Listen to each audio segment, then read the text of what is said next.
Shabbat Shalom, queridos amigos. Vamos a estudiar hoy la Parashá Baet Hanan, que comienza así. En este tiempo le rogué al Eterno: oh Dios eterno, tú has comenzado a mostrar tu grandeza y tu fuerte mano, pues ¿qué otro Dios hay en el cielo o en la tierra que pueda hacer tus obras y que tenga tu poder? Te imploro que me dejes pasar para que pueda contemplar la buena tierra que hay al otro lado del Jordán, esas hermosas montañas y el Líbano. Pero el Eterno estaba irritado conmigo por vuestra culpa. No quiso escucharme y me respondió: basta, no sigas hablándome de eso. Sube hasta la cima del Pisga y alza tu vista hacia el occidente, hacia el norte, hacia el sur, hacia el oriente, y mira lo que alcances a ver con tus ojos, porque no has de pasar este Jordán. Esta es la famosa parashá que nos enseña el poder de enfocarse en algo e insistir hasta el agotamiento para poder romper un decreto. Baet Hanan, que significa y te supliqué o y te rogué, se refiere a la oración. Esta palabra tiene una gematría de 515, igual que la palabra tefilá, que significa oración. Por eso sabemos, y además el Midrash nos lo constata, que Moshe repitió la misma oración 515 veces. Y en ese momento Dios le dijo: alto, detente. Fíjense todas las palabras que les señalé en hebreo. Tenemos Vait Hanan, por supuesto, que tiene esta gematría de 515. Luego, luego tenemos Adoni Hashem, es un nombre divino. Adonai, mejor dicho, Adonai Hashem, ¿verdad? Está hablando de el sistema de misericordia en Malhut, porque cuando tenemos Adonai, aunque se traduce como mi Señor, aquí nos está hablando de Malhut, ¿verdad? Luego tenemos tres veces un nombre divino. El nombre divino que está en moradito es Elí. Y fíjense que la Torá no los confirma porque nos dice: Elí Hashem dijo, alto, detente, no agregues palabras sobre este asunto. Es lo que nos está traduciendo el hebreo. Fíjense, el primer moradito es Elí. La yud está separada para indicarnos, ¿verdad? Que esta palabrita que está aquí tiene que ver con, es como que si estuviera pegada, ¿verdad? Al Vayomer. Entonces, es como si se pronunciara el Yevayomer, el Ivayomer, pegado, ¿verdad? Eso quiere decir que está hablando Elí. Y luego Elí se relaciona con el nombre de Dios de 4 letras, el tetragrama. Entonces, el Dios Elí, para decirlo de alguna manera, nos está hablando de un nombre divino que es cuál. Nos está hablando la Céfira de Gesed, porque aquí está él, que es el nombre de la Céfira de Gesed, ¿verdad? Y la Yud es el inicio del tetragrama, es decir, la Jochma. Entonces nos está hablando, el nombre Elí significa la sabiduría de la Jochma, o la bondad de la Jochma, mejor dicho. La bondad de la sabiduría, es lo que nos quiere decir el nombre Elí. Y de allí viene el profeta Elías, por supuesto.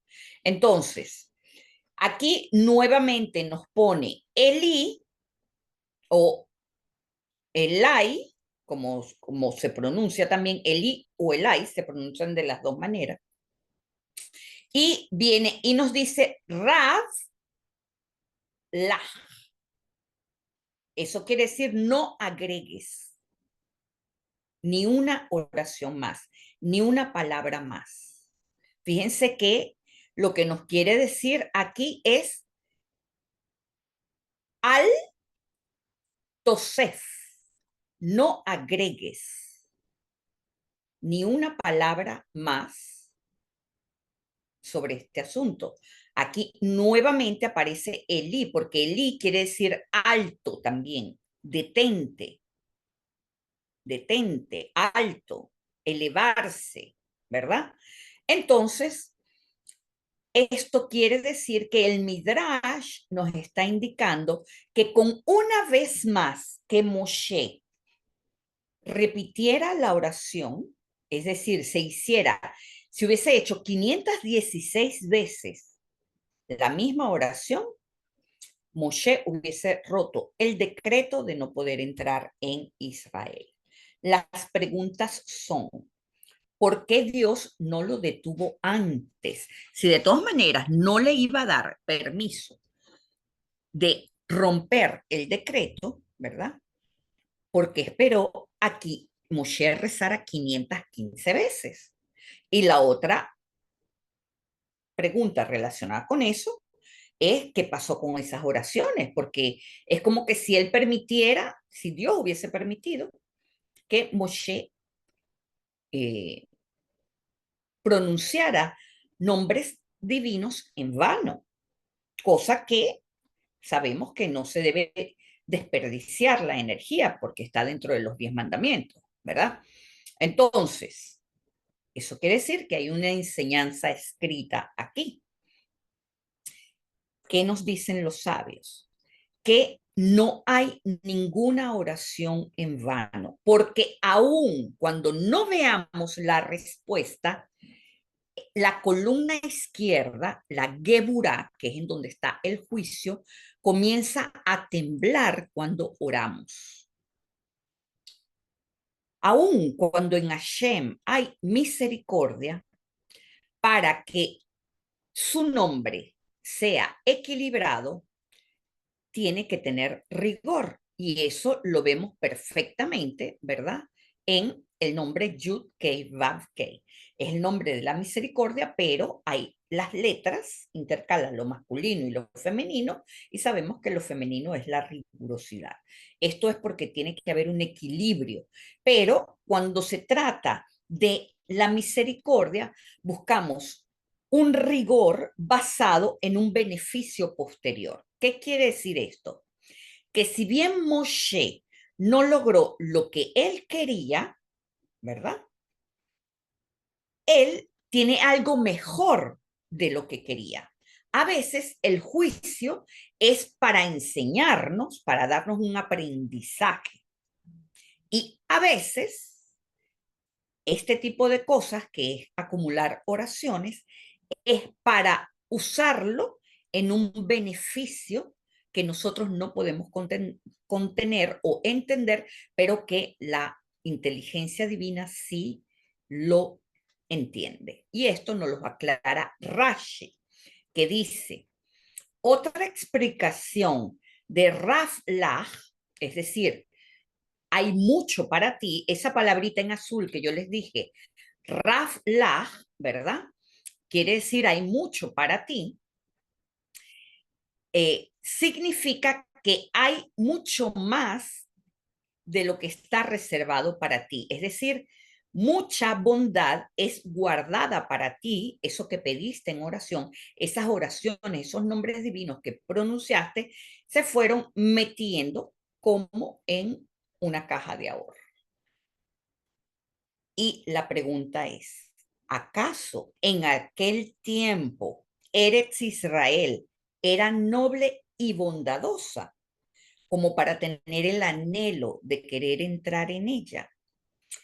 Era una tierra que había que conquistar, mis amigos, pero en su estado potencial La tierra era una joya.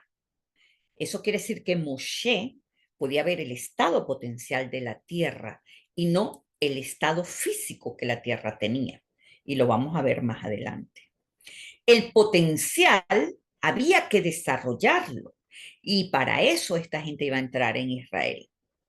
Resulta que Moshe ya había hecho bastante con tener 40 años guiando a esta gente por el desierto. Dios básicamente le estaba diciendo, tu misión era sembrar y lo hiciste trayendo hasta esta gente hasta aquí. Ahora regresarás de nuevo, pero a recoger beneficios. Esta es la famosa promesa del Mashiach, que será el alma de Moshe encarnada en el Mashiach para recoger los beneficios de lo que Moshe sembró en la época de la recepción de la Torá. Mientras tanto, otros harán su tikkun, del cual tú te beneficiarás más adelante por el resultado de tus oraciones. Y esto es fundamental, mis amigos, porque a veces nosotros tenemos una vida a la que podíamos llamar vida de siembra, trabajo arduo, ya sea manual o mental. Pero tenemos que saber que tenemos la garantía de la Torá que aún cuando no veamos que estamos cosechando, la época de la cosecha viene. No se pierde nunca para nosotros. Ni le queda a otro, ni la heredan otros. La rueda de la reencarnación tiene tal sabiduría que la cosecha espera por nosotros hasta que nuestra alma decida venir a recolectarla. Y eso es algo que tenemos como garantía de la Torá.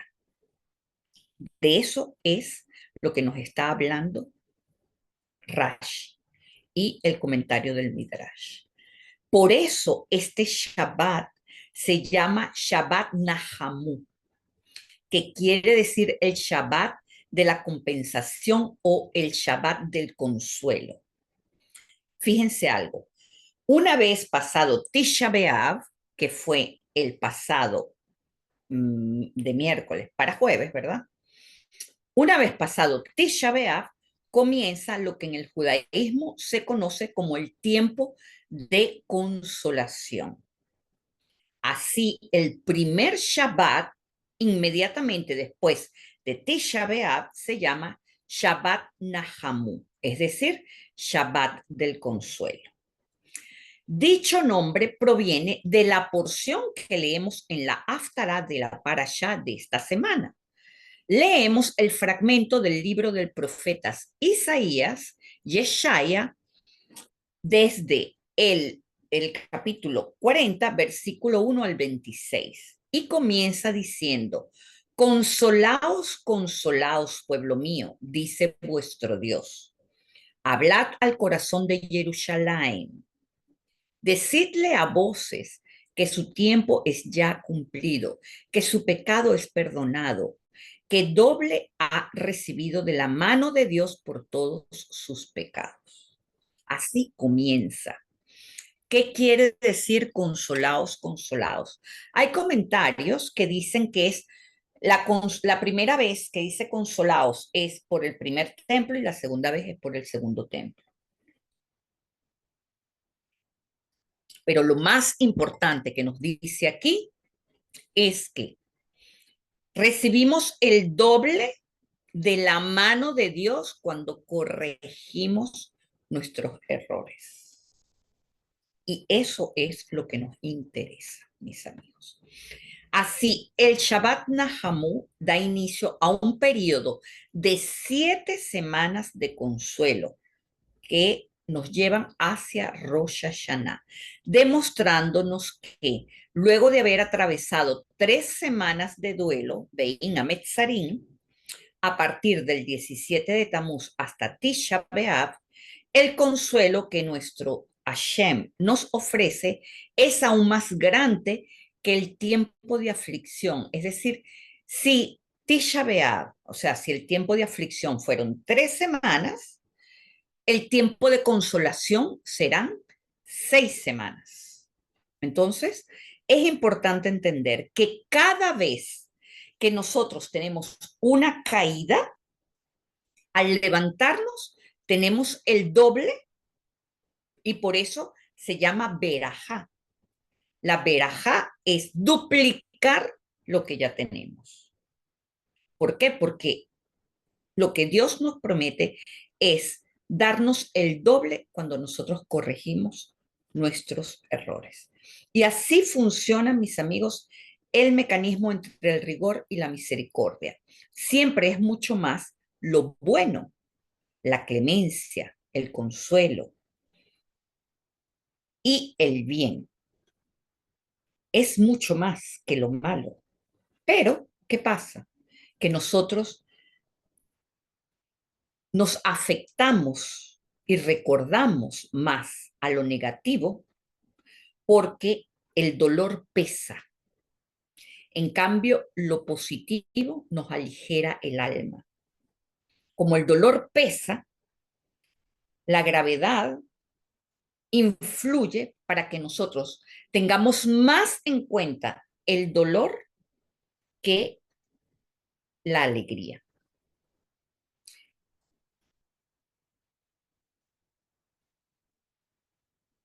El consuelo es ligero, es suave, es una caricia. En cambio, el rigor es un golpe duro. A veces es un golpe emocional que se siente en las fibras de nuestro plexo solar, en el estómago. Sentimos mucho los choques emocionales. Entonces, lo que pasa es que ese golpe tiene eco, porque es una espiral. Entonces, cuando nos llega, nos metemos en esa espiral y nos cuesta ver la salida.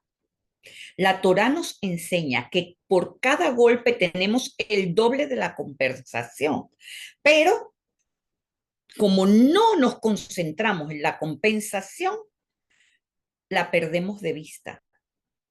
El secreto para que esto no sea un golpe traumático es asumir que cada golpe es el resultado de nuestras acciones. Entonces, si asumimos la responsabilidad de lo que nos sucede y no que nos colocamos en el aspecto de la víctima, entonces podemos aceptar la consolación porque sentimos que no las merecemos, que no las ganamos, porque asumimos nuestra responsabilidad. Es igual que en un juicio. ¿Cómo se te atenúa la sentencia en un juicio? Cuando te declaras culpable. Si tú en lugar de tratar de defenderte, asumes la responsabilidad de lo que hiciste, teniendo en cuenta que los juicios en el cielo no son gratuitos como aquí en la tierra, que nos pueden acusar de algo que no hicimos y vamos a la cárcel Hasbe Shalom siendo inocentes. No, en el cielo no sucede así. En el cielo, cuando hay un juicio, es porque no los ganamos. Entonces, ¿qué sucede? Que no va a haber ningún juicio injusto. Y es eso lo que tenemos que tener presente en nuestra conciencia. Eso quiere decir que cada cosa tenemos que asumirla como que somos responsables. Siendo así, podemos tener la compensación, que es el beneficio doblado. Es la clemencia doblada. Entonces, nos podemos alegrar de esa clemencia, concentrarnos en ella y hacer que ella sea un bálsamo para el cuerpo y para el alma. Pero aparte de eso, esta parashá nos habla mucho de no olvidar, justo por esta misma razón. Porque una de las cosas que sucede cuando la gravedad pesa y hace que las emociones nos planten en la tierra es que se nos borra la memoria de todas las bendiciones que tenemos. Fíjense que en Deuteronomio 4:9 nos dice esto: pero tened mucho cuidado y velad por vosotros mismos, para que no olvidéis las cosas que habéis visto con vuestros propios ojos, es decir, los milagros, y para que no se borren de vuestra memoria durante toda vuestra vida, y hacedlas saber a vuestros hijos y a los hijos de vuestros hijos.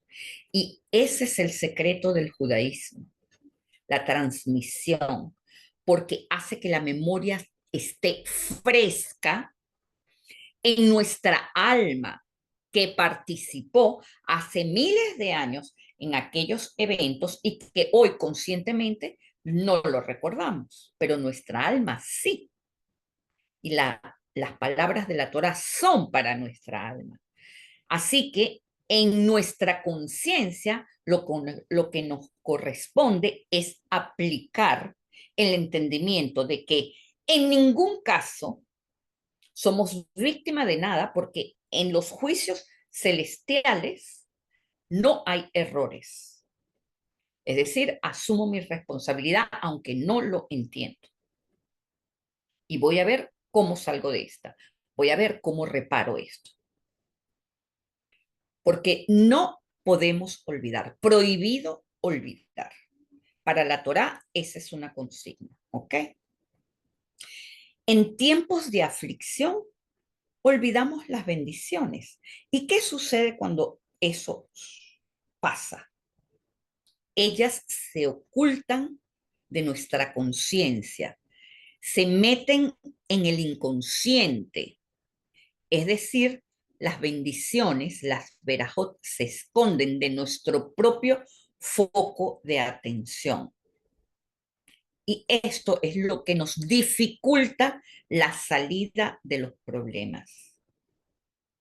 Si ustedes cuando tienen un problema dicen, bueno, hoy la estoy pasando mal, pero mira, tengo esta bendición, tengo esta bendición, tengo esta bendición, tengo esta bendición, tengo esta bendición, eso los va a ayudar a abrir las puertas de nuevas posibilidades y además de tener éxito en la vida. Porque cuando uno se concentra en una bendición, esa bendición regresa a nuestra vida. Recuerden la consigna de la letra Vav, en donde pones tu foco de atención, allí generas una energía que se hace realidad. Allí se genera un vórtice que te permite ver en lo que tú te estás concentrando. Y esas son reglas, mis amigos, reglas metafísicas, y hoy en día ya se ha comprobado a través de la física cuántica, pero son reglas que tienen siglos expuestas en la Torá. Tenemos que entender que hay muchas técnicas para cambiar el subconsciente, la PNL, la Psyche, cosas que son muy rápidas, ¿verdad? En el subconsciente, mis amigos, es en donde están nuestros movimientos involuntarios, nuestras programaciones, la cultura religiosa, esa que nos inclina hacia la pobreza y hacia el conformismo, porque tener dinero es malo, porque vamos a ir al infierno, los ricos son malvados. Esa pobreza, esa cultura, ¿verdad? Nos hace daño. La fiesta, la parranda, el alcohol, la droga, todo eso es distracción de nuestro potencial. El principal modo de cambiar lo que está en nuestro subconsciente que nos sabotea es enfocándonos. Y es lo que Moshe nos está diciendo aquí. Cuando nos enfocamos en un objetivo, todo lo que se opone a ello saldrá para luchar en contra de nuestro deseo. Y es así como vamos a poder ver claramente nuestra realidad interna, si no nos distraemos en tonterías. Por ejemplo, si yo me quiero poner a meditar y a mí me tocan la puerta en el momento en que yo me siento y después me suena el teléfono y después otra cosa, eso quiere decir que la resistencia está dentro de mí y lo de afuera lo estoy generando yo, mi subconsciente. No es mi conciencia la que quiere meditar. El subconsciente tiene que querer meditar también. Entonces, ¿qué hago yo? Bueno, subconsciente, como tú utilizas el teléfono, el timbre y la puerta, yo desconecto todo y me meto a meditar y no le contesto a nadie. Para que tú entiendas, mi querido subconsciente, que también tú quieres meditar, porque tú tienes que ir a la par con mi conciencia. Y eso se llama voluntad. Tienen que saber que cuando ustedes se enfocan en algo que quieren y empieza a haber saboteo, es porque el subconsciente de ustedes no quiere hacer lo que su voluntad dice. Esa es la esclavitud, mis amigos. Y se los digo a ustedes y me los digo yo. ¿Ustedes cuántas veces me he inscrito al gimnasio? Y voy al primer día y voy al segundo día y después el tercer día mi subconsciente no quiere ir. Entonces me voy a buscar la excusa perfecta, no tengo tiempo, no tengo... Se va a enfermar el otro, va a ser el otro. O sea, cosas que yo creo que no me pertenecen a mí, pero me pertenecen. Están sucediendo en mi realidad porque yo, mi subconsciente generó, es tan poderoso que generó tal realidad para explicarme que él no quiere ir para el gimnasio.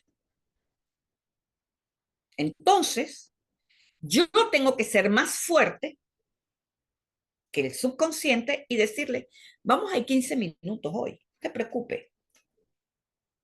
Y mañana vamos 20 y después vamos 25. Y así poquito a poco yo lo voy acostumbrando a entrenarse. Eso es el entrenamiento del animalito que todos tenemos dentro, mis amigos. Y les voy a decir una cosa, si ustedes hacen Psyche, PNL, todas las técnicas que existan para cambiar el subconsciente y no media la voluntad, no sirve de nada lo que hagan. ¿Por qué? Porque cuando yo hago, por ejemplo, Psyche, yo tengo que crear acciones que van a activar mi nueva creencia. Eso es como una máquina que está arrancando. Ustedes saben que antes las motos, ahorita son todas eléctricas, pero antes uno le hacía al pedal, ¡chan! Y la primera no daba, y ¡chan! Y la segunda no daba, y ¡chan! Y ¡bam! Hasta que la moto arrancaba. Así es el subconsciente. Es una máquina que hay que entrenarla y que hay que arrancar. Y ese es el trabajo de la voluntad. ¿Ok? Entonces necesitamos voluntad, claridad de deseos y claridad de objetivos para lograr ir en contra de la corriente de esa estructura familiar y cultural que lo que busca es perpetuarse. La misma Torah nos advierte esto. Veamos Deuteronomio 4, 27 y 28. Dice, Hashem os esparcirá entre los pueblos y quedaréis muy pocos de vosotros entre las naciones a donde os arrojará Hashem. Allí serviréis a dioses de madera y de piedra, hechas por manos humanas que no pueden ver, ni oír, ni comer, ni oler. Dioses de madera y de piedra, mis amigos. Hace casi 4000 años nos los está diciendo la Torá. Dioses de madera, la cruz.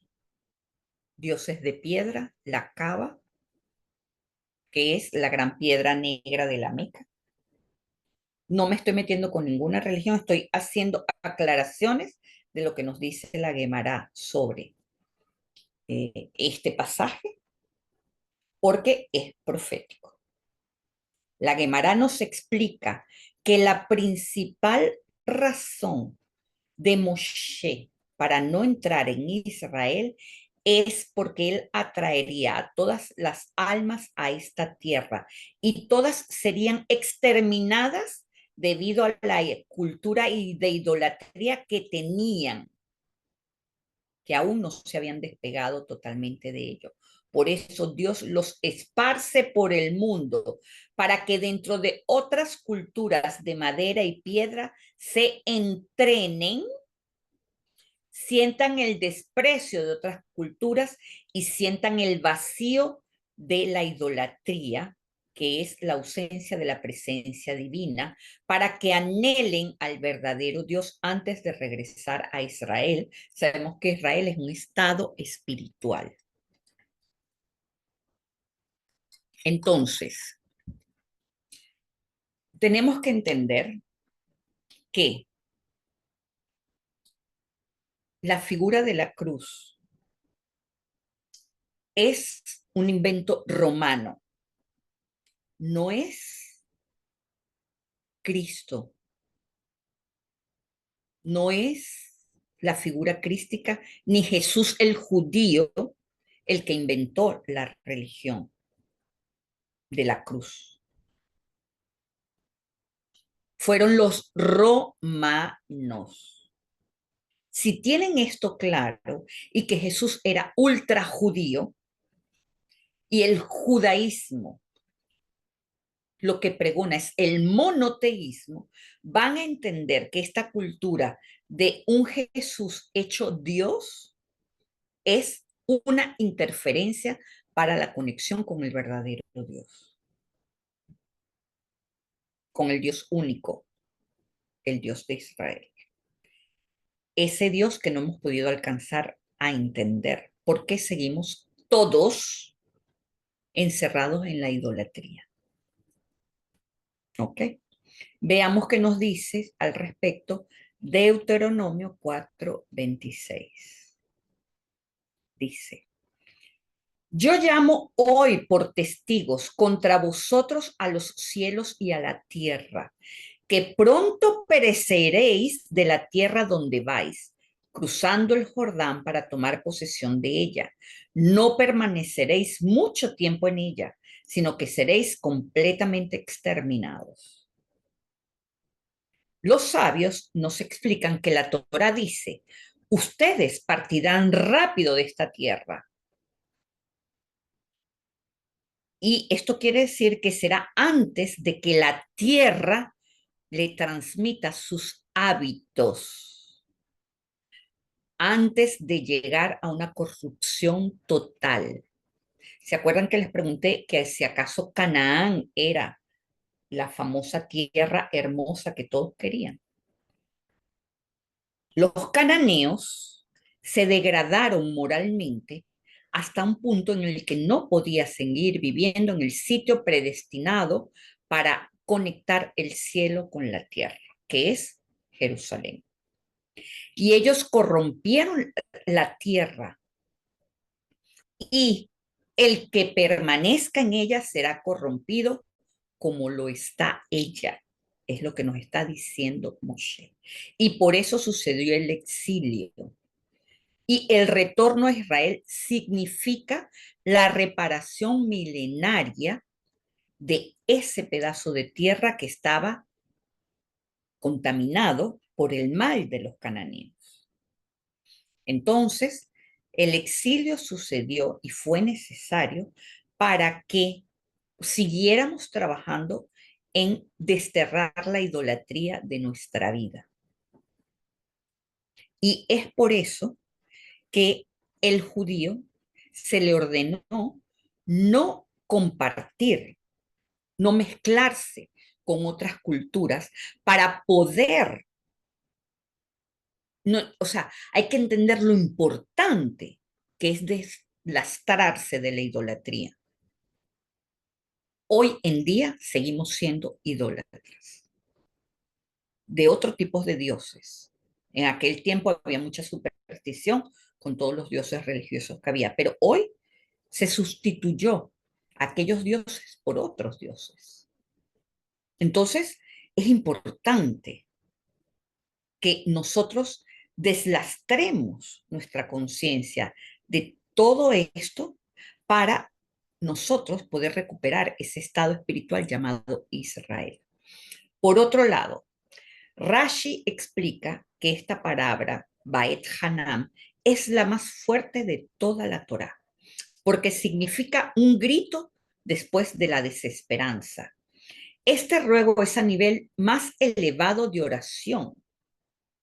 Cuando alguien dice Bait Hanan, te ruego, te suplico, es el nivel más elevado de oración. Y aún así, Hashem respondió no a Moshe, cosa que tenemos que comprender. No podemos evitar pensar que es una porción en donde se ve la frustración de Moshe, porque él siempre pensó que al final lo lograría, ya que nunca Dios rechazó sus ruegos, cosa que según el Midrash, él asume como una gran injusticia. Fíjense, porque entrar en Israel no era un regalo para él, sino un deber, era una mitzvah, cosa que él no pudo completar. Y por eso él sabía que tenía que regresar a este mundo en algún momento. Claro que para entender tenemos que asumir que Moshe representa nuestra alma, que tiene una urgencia de reparar la separación que se produjo después de la caída de Adán, porque Moshe viene siendo esta alma primordial, ¿verdad? Que ha encarnado varias veces hasta lograr ese perfeccionamiento que tuvo cuando recibió la Torá.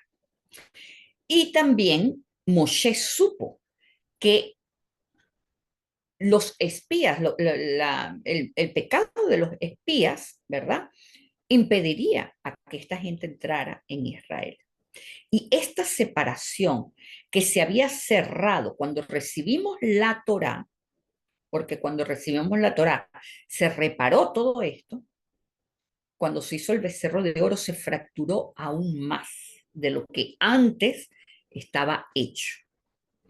Y lo mismo sucede, mis amigos, cuando nos llega algo fácil o de forma gratuita y no lo apreciamos.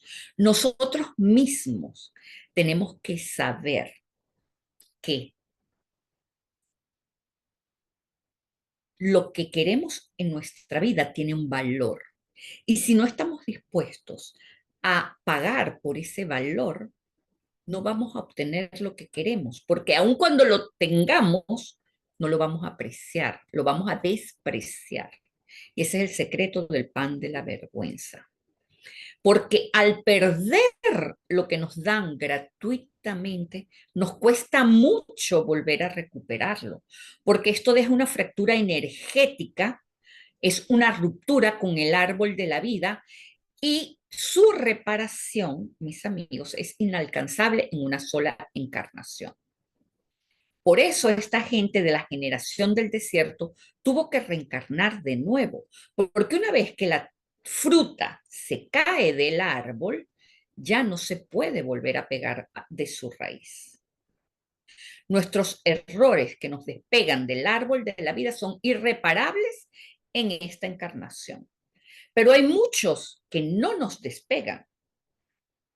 Así que debemos procurar mantenernos pegados a él para tener la oportunidad de reparación. Y hay que saber que las frutas se van despegando igual que en un árbol, poquito a poquito. ¿Y cuáles son los errores irreparables? Los no hacer de los 10 mandamientos. No matar, no robar.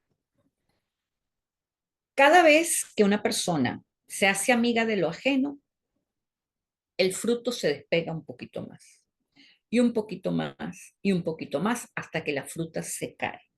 En el momento que se cae, ya es irreparable en esta encarnación. Así que tenemos que procurar que no se caiga. No podemos saber cuándo el fruto se ha caído, porque no tenemos esa visión metafísica. Solamente podemos procurar que la fruta no se caiga. Y de allí son las mitzvot de la Torah. Son preceptos que nos ayudan a que el fruto se mantenga pegado al árbol. Si entendemos esto, podemos vislumbrar cuán grave es la ingratitud para nuestro futuro. El Rambán Rambán nos explica que antes de mencionar los mandamientos que se proclamaron cuando se recibió el Sinai, se advirtió con un mandamiento negativo, es decir, no debes olvidar nada sobre la revelación y nunca debemos apartarla de nuestros corazones. Eso nos lo dijo Dios antes de revelar los 10 mandamientos. Además, ordenó un mandamiento positivo y es que informemos a todos nuestros hijos de generación en generación de todo lo que allí sucedió, de lo que vimos y de lo que oímos. El beneficio de este mandamiento es muy grande, porque si las palabras de la Torá hubieran llegado a nosotros solo por boca de Moisés, podríamos dudar, pero su profecía se verificó con señales y prodigios.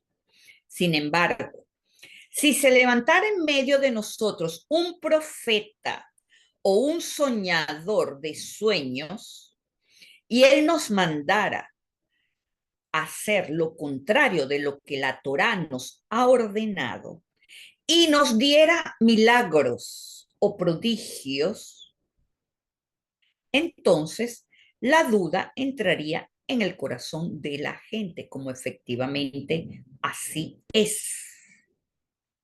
Y esto me recuerda el daño que los romanos hicieron a la figura de Jesús. Usaron su prestigio cuando declararon que él vino a abolir la Torá, cosa que es totalmente falso. Y esta es la razón por la cual su figura es aborrecida dentro de los estudiosos de la Guemará. No porque sea Jesús el que existió, es el Jesús romano el que es aborrecido por los genios de la Guemará, porque sabían que mucha gente iba a seguir a esta filosofía porque era atractiva, fácil ante los ojos del ser humano y eso iba a distorsionar, iba a alejar a la gente de la verdadera palabra divina, que es la Torá. Pero, dice el Rambán, como la Torá nos llega de la boca del Todopoderoso a nuestros oídos y nuestros ojos ven que no hay intermediario, hablando de la generación del desierto, ¿verdad? Rechazaremos a quien difiera y ponga en duda las palabras de la Torá y lo declararemos mentiroso. Ninguna señal lo ayudará, ni ningún milagro lo salvará de la muerte en nuestras manos, porque conocemos su falsedad. Esto es lo que él declaró allí, Moisés declaró allí ante la revelación. Y también ellos pueden creer en ti, Moisés, para siempre, es lo que dice el Rambam, porque cuando transmitimos el asunto de la revelación a nuestros hijos, sabrán que la cosa es verdadera sin ninguna duda.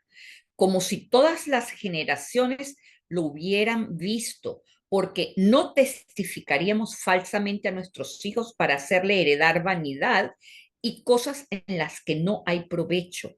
Y no dudarán en absoluto del testimonio que les daremos. En cambio, creerán con certeza que todos los vimos con nuestros ojos y asimismo creerán todo lo que les dijimos. Por eso esta porción se relaciona, mis amigos, con tu Be'av, que es mañana, mañana en la noche, de domingo para lunes. Exacto. Que dentro del calendario hebreo es llamado el Día del Amor. ¿Por qué? Porque siempre en el cosmos hay un contrapeso cuando aparece tanto el bien como el mal. Si hubo el día más nefasto del año, también en el mismo mes hay el más positivo del año. Y los sabios así no los confirman. Fíjense que veamos, podemos ver en el juego de letras de Baet Hanam cómo se nos presenta. Ahí dice, en ese tiempo le rogué a el Eterno, Baet Hanam, el Adonai, Baet Haib Lemor. Aquí tenemos, ¿verdad? En verde tenemos la Bet y el Aleph. ¿Qué quiere decir eso? Av. El Aleph lo vamos a invertir, ¿verdad? Entonces, ahí ya nos está hablando de Av, del Padre. ¿Qué quiere decir Av? Quiere decir la constelación del Sol, la constelación. Nos está hablando del astro solar, el mes de Av. ¿Ok? Ahora, veamos que tenemos, después de que quitamos la Bet y el Aleph, tenemos el Ain, que vale 70, la Taf, que vale 400, la Hei, que vale 5, la Hei, que vale 5, y la Vav, que vale 6. Eso nos da un total de 486, que forma la palabra tikkun, que quiere decir la reparación del mes de Av, está en la parasha de Baet Hanan, en tu Be'av. Ahora, la misma Gemara asegura que el día más positivo y más poderoso del año, comparable al Yom Kippur, es tu Be'av. Imagínense lo poderoso que es este día. Tu Be'av es la luna llena del mes de Leo. Pregunta, siendo así, Moshe comenzó a rezar en Tuveá, porque nos lo está diciendo aquí. Baet Hanam, en Tuveá, el día de la reparación de Tuveá, ¿verdad? Del 15 de Ab, Moshe inició esta súplica a el Creador. Si Moshe comenzó a rezar en Tuveá, Ir Tuveá es tan poderoso como dice la Gemara, ¿por qué su oración no fue satisfecha? Ni siquiera en tu Beab. Ya en una clase expliqué que cada año en Tisha B'Av, el 9 de Ab, 15,000 hombres morían cada año. Ese año, como Moisés comenzó a orar en tu Beab, en un día en el que la separación entre Dios y la humanidad se recorta, Dios le ordenó detenerse ese día porque si decía una vez más su oración, Dios no hubiese podido negarse más. Entonces, como le faltó una oración a Moshe para que su deseo fuera cumplido, su ruego cayó sobre el pueblo. Y los últimos 15,000 hombres del año 40 después de la salida de Egipto, predestinados a morir en el desierto, fueron salvados. Es decir, el mango no se cayó de la mata, cosa que pasaba cada Tisha B'Av. Gracias a Moshe, estos hombres tuvieron el mérito de entrar en la tierra de Israel. Moshe lo entendió y detuvo su ruego. En otras palabras, a veces nuestras oraciones no son contestadas para nosotros, porque nos falta perseverancia o fervor. Pero aún así, estas oraciones se meten en una especie de cuenta de ahorros para ayudar al colectivo, mis amigos. Por eso las oraciones confeccionadas en el judaísmo tienen este carácter de que el bienestar sea para todo el Claal Israel, es decir, para todo aquel que haga llover a Tiferet en su vida. Hay 6 indicios que dejaron ver que Tu B'Av es un día de buen augurio. Y antes de que me pregunten qué es lo que se hace en Tu B'Av, no se hace nada. Es decir, se está en conciencia de que es una luna muy poderosa, se hace el Birkat Levaná, se puede hacer el Birkat Levaná en Tu B'Av, ¿verdad?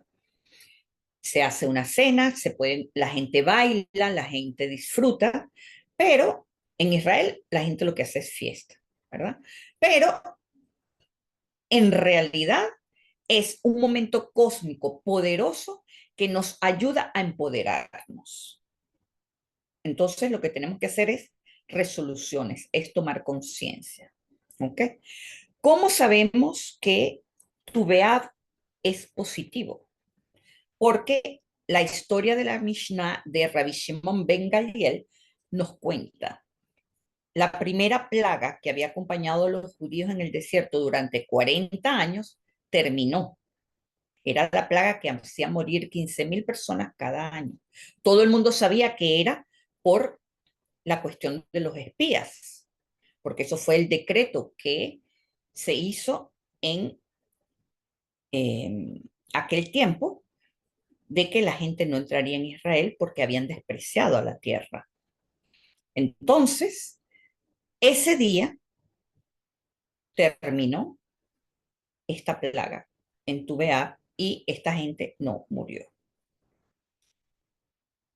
Y la Gemara dice, ningún día fue tan festivo para Israel como el 15 de Av y Yom Kippur. Les cuento que esta gente cavaba su tumba antes de Tisha B'Av, ¿verdad?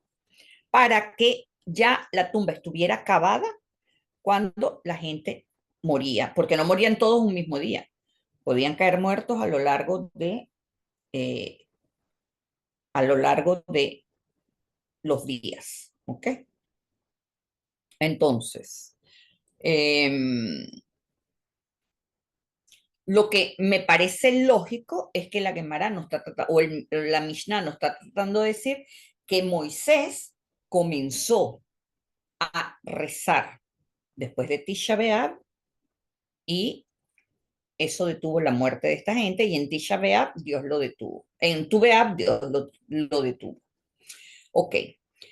Número 2, se levantó la prohibición de casarse con miembros de otras tribus. Por eso, en Israel se acostumbra a casarse mucho en Tu B'Av, porque es el momento en el que ya las tribus pudieron mezclarse entre ellos. Y se hizo un día propicio para celebrar matrimonios a nivel de la tradición. En Tu B'Av también sucedió que, ¿se acuerdan que hubo la revuelta de Bar Kokhba y los judíos perdieron esa revuelta y hubo mucho muerto? Y los romanos, tal como sucedió con los secuestros que hubo el 7 de octubre, ¿verdad? Ellos se guardaron los cadáveres para torturar a los judíos, que para los judíos enterrar a sus muertos es supremamente importante porque hasta que el muerto no esté bajo tierra, el muerto, o sea, esa alma no trasciende. Entonces fue un milagro que los romanos le permitieron enterrar a sus cadáveres un día de Tu B'Av. Y el milagro fue doble porque resulta que estas personas de la revuelta de Bar Kokhba, que eran pudos sadik, los cuerpos no se descompusieron y los romanos fueron testigos de ello. Entonces el cuerpo intacto permaneció hasta que fue enterrado, cosa que no sucedió con la gente del 7 de octubre, el Haz Shalom. Ok, quinto, al comienzo del periodo del Segundo Templo, la tierra de Israel estaba casi totalmente baldía. No había árboles ni madera necesaria para ofrecer los sacrificios y para la llama eterna que tenía que arder en el altar del templo, era casi imposible de conseguir. Era un árbol especial, un árbol estéril. Cada año, una cierta cantidad de personas valientes se ofrecían para traer la madera necesaria desde lejos. Y era un viaje extremadamente peligroso porque habían tribus caníbales, habían los amalequitas, los amorreos, etcétera. O sea, era supremamente peligroso. Ahora no podía traerse cualquier madera, aunque fuera de un árbol especial. La madera que estaba aguzanada no era permitida. La madera que estaba húmeda y fría tenía condiciones ideales para que entrara gusanos en la madera. Entonces, la madera tenía que estar seca, ¿verdad? Y como resultado, la madera necesaria hasta el verano siguiente tenía que ser recolectada antes de que comenzara el frío en el verano, que además era mucho calor.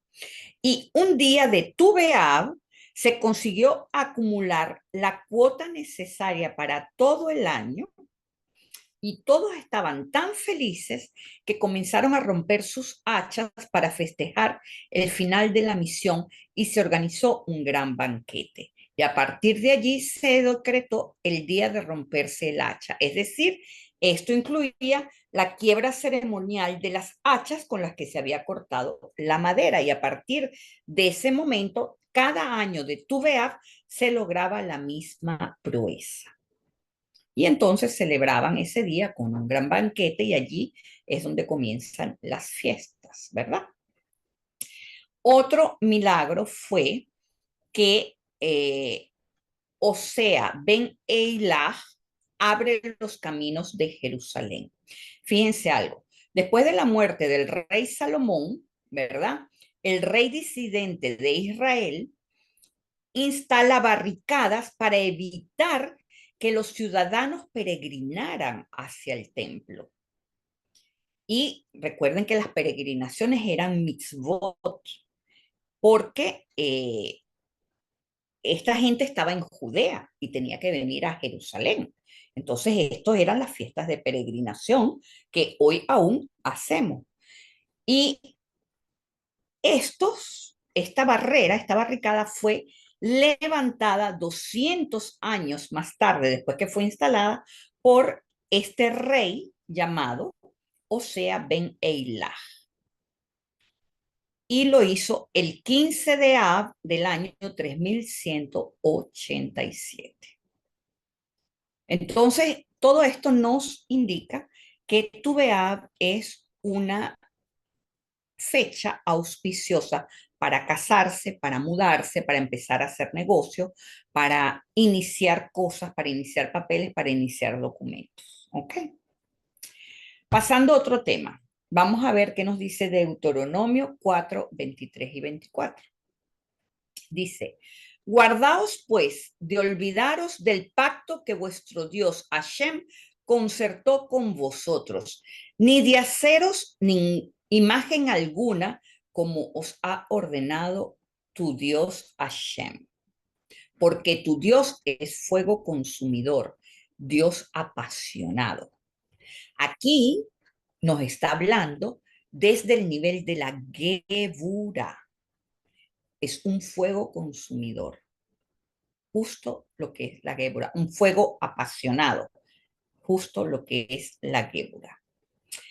Es muy importante entender, mis amigos, que nuestro principal reto es vivir con opulencia sin idolatrar la materia. Ese es el principal reto que tenemos como seres humanos. vivir bien, vivir opulentes, vivir con veraja, sabiendo que todo viene del Creador y que nada nos pertenece, que somos un objeto de transmisión de su bondad. Y esa es la única manera de no idolatrar la materia, de no ser esclavo de la materia. Esto es lo que nos quiere decir Moshe en esto. ¿Por qué? Porque Moshe quiere recordarnos que los 10 mandamientos son leyes que atraen el shalom al mundo. Pero cuando nosotros nos alejamos de ello, Gebura está ahí para decirnos, hey, te separaste de Dios, págame tu peaje. Entonces, recuerden lo que dijimos ya una vez. Las dos tablas simbolizan la paz en uno mismo y la paz entre dos personas. Por eso hay dos tablas. Aunque estas personas sean opuestas, aunque se rechacen el uno al otro o se odien, se detesten, en la relación del uno con el otro tiene que haber respeto y tiene que haber paz. Porque el shalom es la ley del amor divino y es la razón por las cuales las leyes de Hashem traen un buen convivir. Cuando vamos en contra de las reglas, estamos abriendo la puerta del juicio. Punto. Por eso Gebura es tan determinante. Lo cierto, mis amigos, es que nuestro comportamiento es lo que define el rumbo que toma nuestra vitalidad, que es el nivel de nuestra alma más básico. Es el que permite que el cuerpo funcione. Pero muchas veces nuestro cuerpo, el que controla la vitalidad, le da su energía a aquel que conduce el vehículo. Entonces, ¿quién conduce? ¿Conduce la inclinación al mal o conduce la inclinación al bien? ¿Conduce el alma o conduce el cuerpo? Cada uno tiene que responder su pregunta. Yo, en lo personal, conducen los dos. Cuando estoy inconsciente, cuando voy en el piloto automático, que es mi subconsciente el que me lleva, y conduce la inclinación al mal. Cuando estoy consciente, estoy alerta. Cuando estoy en mi ruta de disciplina, conduce la inclinación al bien, conduce mi alma. Pero si trabajamos nuestro comportamiento, entonces es el alma la que se pone al volante. Eso quiere decir que aunque no controlemos nuestra vida todo el tiempo, cada vez tenemos que hacer un poquito más. Cada vez tenemos que estar más conscientes. Cada vez tenemos que repasar el proceso de aprender a conducir. Y por último, ¿verdad? Vamos a hablar de Deuteronomio 6:4, que es imposible no hablar de la Shema Israel Adonai Eloheinu Adonai Echad. Primero, porque esta es una frase de declaración de el reconocimiento del monoteísmo, de que Hashem es uno y es único, y lo uno y lo único significa lo mismo, ¿verdad? Y que nosotros estamos siendo testimonios vivientes de esa realidad. Por eso tenemos aquí dos letras en mayúsculas en la Torá, la Ain y la Dalet. Juntas forman la palabra Ed, que quiere decir testigos, testimonio. Es decir, cada uno de nosotros tiene que ser un testigo viviente de esta proclamación. ¿Ok? Rashi nos explica que esto quiere decir que el Señor, que ahora es nuestro Dios y no es el Dios de otros pueblos del mundo, es el Dios único. Él en algún momento futuro será el único, como está dicho, porque entonces daré a los pueblos un lenguaje puro para que todos invoquen el nombre de Dios. Estamos hablando de el lenguaje hebreo. Por eso es que tenemos que rezar en hebreo. Y se dice además, en aquel día el Señor será uno y su nombre uno. ¿Qué nos está diciendo Rashi aquí?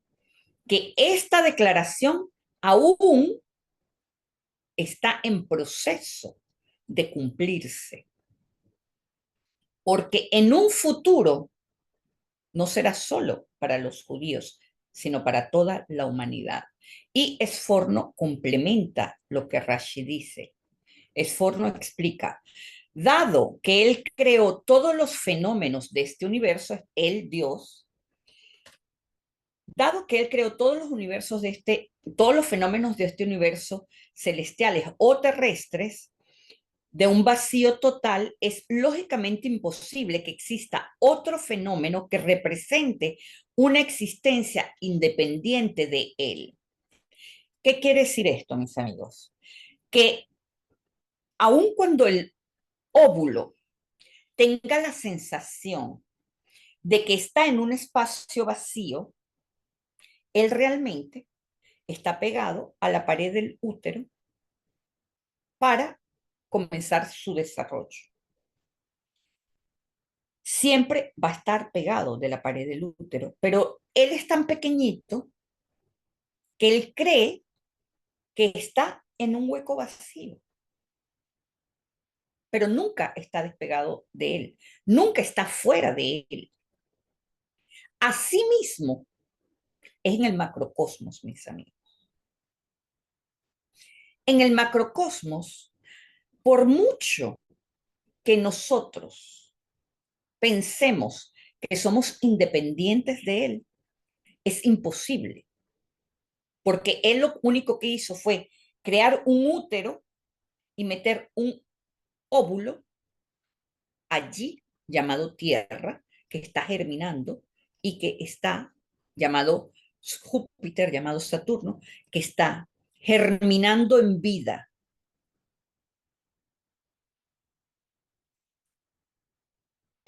También dice, lo hace básicamente diferente, único, ya que todas las cosas creadas por él son, por definición, existencias potencialmente terminales y transitorias. Él es absolutamente único en el mundo, basado en 4 materias primas básicas: agua, fuego, tierra y aire. Vean que en la Shema Israel terminamos con la Dalet, que es gematría 4. Por eso esta idea de los 4 elementos está insinuada en esta letra Dalet de la palabra Ejad. Y por eso está en grande, ¿verdad? Cuando nosotros pronunciamos Ejad, ¿qué es lo que nos dicen los sabios? Que tenemos que alargar la Dalet mientras nosotros meditamos que nuestra existencia se basa en la unicidad de esos 4 elementos, ¿verdad? Que aunque ellos tienen una función independiente, cada una, todos forman parte del cuerpo. Asimismo es Dios. Dentro de nosotros tenemos el agua, tenemos el aire, tenemos la tierra y tenemos agua, tierra, aire y agua, tierra y fuego. Todo eso lo tenemos dentro de nosotros. Pero sin embargo, somos una sola entidad, somos un solo ente. Toda la materia está conformada por 4 elementos. Esta mesa, esta silla, una fruta, todo tiene los 4 elementos. Ustedes se comen una banana y ustedes creen que la banana es una concha y una fruta sólida, pero en realidad ella es pura agua, ella es puro fuego, ella es aire y materialmente se manifiesta como una banana. Pero sin esos 3 elementos, la banana no existe. ¿Comprenden? Entonces, la Dalet alargada nos hace reflexionar sobre el significado de todo el verso completo, que es lo que les estoy diciendo ahí. ¿Qué quiere decir la Dalet? Los sabios del Talmud explican que nuestra realidad tiene 4 caras porque hay 4 características que conforman nuestro capital humano, nuestras creencias, nuestros valores, nuestro cerebro y nuestros genes.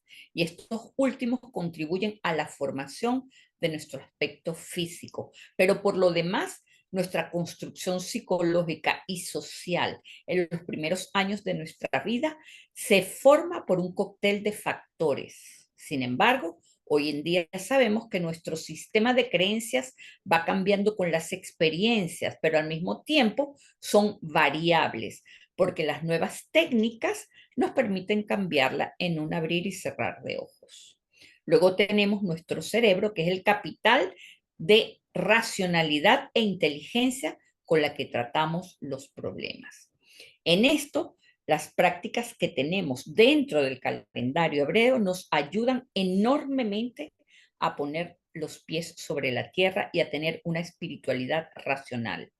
Y por último, en cuanto a nuestros valores, tenemos que ellos determinan los límites que estamos dispuestos a romper para alcanzar nuestros objetivos. A veces nuestros valores están determinados por nuestras creencias y por el entorno social en el que hemos crecido.